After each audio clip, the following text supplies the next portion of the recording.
check this command CHKDSK. Post your PC like a rocket.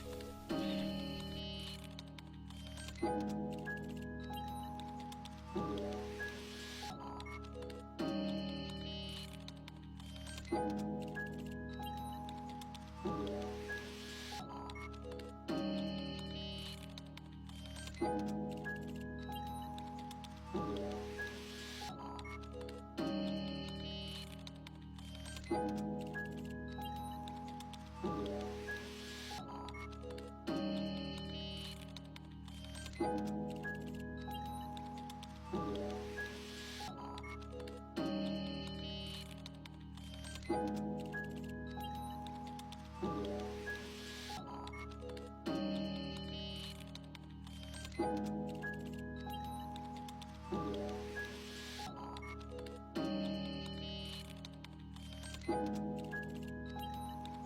Thank you.